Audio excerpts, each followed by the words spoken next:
আপনি ভেবেন না যে বাংলাকে আপনি শেষ করে দিয়ে আপনি বেঁচে থাকবেন। বাংলার দিকে হাত দিছেন, আপনার হাত কিন্তু পুড়ে যাবে। একটা ভিডিও শুনবো। হাসিনা ওয়াজেদ বৈধ প্রধানমন্ত্রী, এরা অবৈধ। হাসিনা ওয়াজেদ প্রধানমন্ত্রী হিসেবেই ঢাকাতে শাহজালাল এয়ারপোর্টে নামবেন, স্যালুট দিয়ে নিয়ে যেতে হবে। ওনার এই যতটুকু শুনালাম, তিনটা জিনিস আছে পার্ট। এক নম্বর হচ্ছে, ভারত এখন পর্যন্ত ইউনূস সরকার বা বিএনপিকে বৈধ সরকার হিসাবে দেখে না, বৈধ সরকার হিসাবে দেখে না। কিন্তু মমতাকে দিয়ে আমার এই বিস্তীর্ণ বর্ডার আছে কার সাথে? সেভেন সিস্টার পশ্চিমবঙ্গের সাথে, আর তো কারোর সাথে নেই। তো এই বর্ডারে আমাকে জঙ্গি নাটক বানাতে গেলে সেটা মমতাকে দিয়ে আমার সম্ভব না। বাংলাদেশে আমার জঙ্গি এখন ঢুকাতে হবে। ওই জন্য কিন্তু বিএনপির এক উপদেষ্টা ওনাকে দিয়ে কিন্তু আগে বলায় নিছেন জঙ্গির প্রাদুর্ভাব।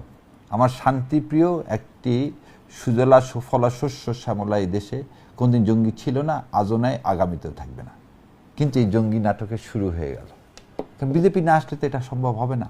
যেটা ছিল এই দেশ থেকে ওই দেশে ভ্রমণ, সেটা হয়ে যাবে এখানে অনুপ্রবেশ, সেটা হয়ে যাবে কি জঙ্গিদের আস্তানা। যেমন উনি ওখানে আরও একটা কথা বলছেন, মুসলমান দেশ, গণতান্ত্রিক দেশ হলো হয় না। তাহলে আপনি আমাকে মুসলমান দেশ হিসাবে কোন আখ্যায়িত করতেছেন? আপনি ভুলে গেছেন শুভেন্দুবাবু আমরা বাঙালি। শুভেন্দুবাবু ভুলে গেছেন আপনার ইলিশ খুব প্রিয়। শুভেন্দুবাবু ভুলে গেছেন আমরা মাছে ভাতে বাঙালি। শুভেন্দুবাবুর কাছে এখন ধর্ম হচ্ছে হাতিয়ার। আর ধর্ম যখন হাতিয়ার হয়, তার পরিণামটা কি? গত 2 দিন রাতে মুসলমানেরা টের পাইছে পশ্চিমবঙ্গে। পশ্চিমবঙ্গে যদি সেই টেরটা পায়, সেই টেরের তাপটা এসে লাগবে কোথায়? ভারতবর্ষ। Singh together, স্যাং together. আপনি ভেবেন না যে বাংলাকে আপনি শেষ করে দিয়ে আপনি বেঁচে থাকবেন। বাংলার দিকে হাত দিছেন, আপনার হাত কিন্তু পুড়ে যাবে।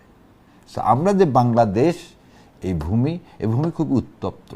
কারণ এই দেশের মানুষ কখনোই রাস্তায় যখন যায় তখন সে মুসলমান না হিন্দুই চিন্তা করে না, সে চিন্তা করে এটা আমার দেশ, আর আমার দেশ রক্ষার জন্যে আমরাই যথেষ্ট। শুভেন্দুবাবু যতই বলুক, শোনেন, সব জায়গাতেই তো, আমি ইংল্যান্ডে ছিলাম বহু বছর, সেখানে সাদা মেজরিটি।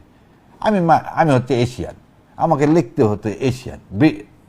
তে আমার যে এথনিসিটি কি, এটা তারা আমি ওয়াইপ আউট করতে পারবো না।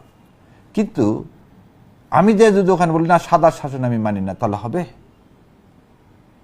হবে না। কিন্তু কথা হলো যে আজকে আমরা কেন